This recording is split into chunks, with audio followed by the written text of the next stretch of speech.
Hjemløse i Danmark er et stort problem. De lider af sygdom, både AIDS og eksem.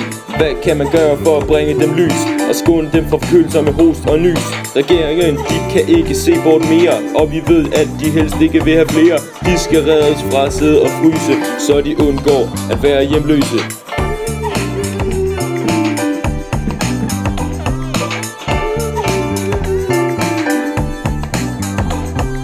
Hjemløse, de har næsten ingen penge, og det vil blive ved meget, meget længe. Derfor skal de have hjælp til at komme videre. Selvom de måske ikke helt gider, så hjælp dem dog med at rejse sig op.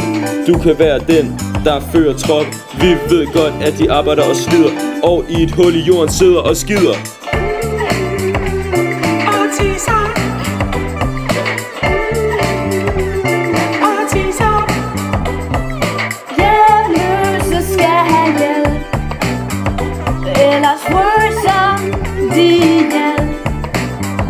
Den skal komme indenfra, så du kan få et hus med inventar.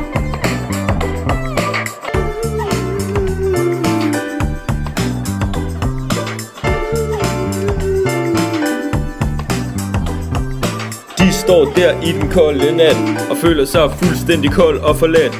Ingen varme, ingen venner. De kan mærke, at livsbæltet spænder. Snart er det for sent, det kan snart være slut. Men med din hjælp kan vi hjælpe på et minut.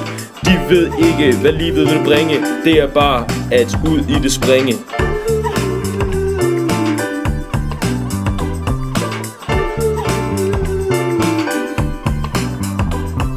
Per, han står der og drikker sig ihjel, mens Frederik står og fikser sammen med Kjeld. Ole, han er sammen med Christoffer. De står på Isegade og stikker sammen med stoffer. Vi må skaffe dem af med deres dårlige vaner og give dem en seng med rene dyne og laner. De går ud og stjæle til dagen og vejen, og pludselig er det slut med lejen.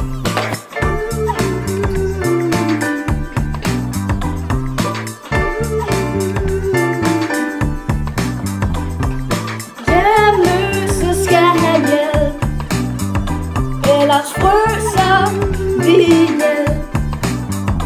Den skal komme indenfra, så de kan få et hus med inventar.